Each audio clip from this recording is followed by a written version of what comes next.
Cluttered Corner. Today I'm excited because Red Dirt legend himself, Brandon Jenkins, is here. Hey. Let's talk about you, because when people first look at you, they're probably not expecting, yes, the beard's awesome, I love it. They're probably not expecting to hear what comes out. Yeah. Do you get that a lot? I have. I think I've always gotten that. Yeah. You know, I've always been a little bit ahead of the time or way behind the times. I haven't figured out that yet. But, you know, starting out my career, I had long hair. I know. And a beard. And at that time, in country music, long hair and a beard was not acceptable. Well, let's talk about recently released new CD and number 12, I Yeah. Stand Alone. Yeah. Love it. That's awesome. I've been wanting to do it for years.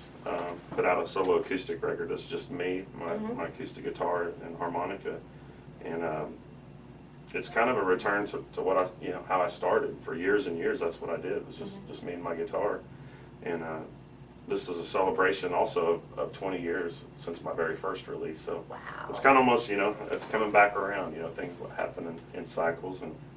Shoot, I might break the cowboy hat back out. Whoa! Yeah, I've been noticing those pictures that you've been posting, the Throwback Thursday. I was like, wow, check that out. That's crazy. Yeah. Back in the days, they say. Well, because this is an acoustic record, are you planning on doing, or have you done release parties that are acoustic and getting back to that? We're starting to focus a lot more on, doing some solo acoustic shows and just trying to get back to the roots of why we started this. It's almost like what was that George Strait movie, Pure Country? Where, Yes. To a certain degree, I think all of us in the scene are kind of dealing with that, to where the scenes almost become bigger than the music. In the end, we're here to play music and play songs, and I think this acoustic record kind of gets all the the production and different styles of production and all that out of the way, and just lets people hear the song in its pure state. What you were envisioning and how you saw it. Yeah, because I know sometimes I'll listen to a record and it'll have great guitar and fiddle, and before long I'm distracted by that, or I would say I wouldn't have done that, and then I'm already off the song. I'm thinking about something else instead of what that songwriter intended, which was to tell a story. Yeah. Do you have a favorite on this? I do. I've kind of had a couple of we listen to it countless times as we're going through mixing it and mastering and everything, and there's a song on there called "Haunted," which to me it's just so different from what I usually write. It's one of the two co-writes on there. I wrote it with a friend of mine, Phil Marshall. He's a British guy who's living down in Texas now, and there's some interesting lyric choices that I probably wouldn't have made on my own, but now that I've listened to them a few times, I just get a kick out of it. So yeah, "Haunted," if you get the record. Well, no, when they get the record. Yeah, when you get the record. Exactly. "Haunted" is my favorite right now, but I don't know. What was the other co-write? The other one was one with my buddy Stoney, who I've written a lot of songs with. Yeah. It's called "Burned by the Flame," and so it's just a real pretty love song. Okay, well, we like love songs. That's not a bad thing. If you could give a piece of advice to up-and-coming singers, what would it be? The main thing, what do they say? Half the battle is showing up, and I think, I would say more than half the battle probably is just keep going, keep showing up, show up to the writers' night, show up to the events, just keep out there, because if you stop, you lose that momentum. It's kind of like each project is a wave. You can ride that wave, and maybe sometimes you can even build that wave, but if you stop, that wave kind of goes down, and it's going to be a struggle to get it going again. So don't get frustrated. Even though it's very easy to do. Yeah, I think Ray Wiley Hubbard said it best. He said sometimes it's chicken and sometimes it's feathers. Yeah. And that's true. But in the end, if you love music and you're not in it for some other reason, you can push through and just realize it's ebb and flow. And well, sometimes it's just not ever going to happen. so Giving up part. Just keep showing up, and keep writing.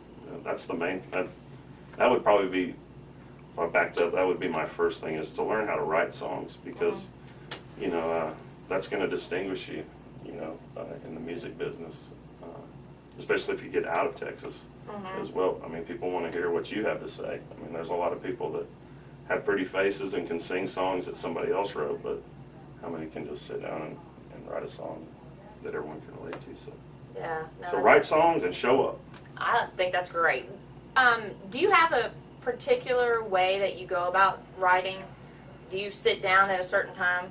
Do you go to a certain place? I sit in front of the TV and just constantly doodle on the guitar. So there's not very often where I go, you know, I'm going to sit down and I'm going to write a song. It's more I'm sitting in front of the TV and I'm playing, and you know, my lady's like, will you stop playing? I'm trying to watch this. You know, and you know, I just constantly doodle, and you know, I guess the box feeds me information, and every once in a while I'll pick up on a line or something, or I'll find a little riff and go from there. Then there's those rare moments where you might just be driving down the road or on the Stairmaster at the gym, and it's like a song comes to you, just maybe in full or maybe just a little part of it.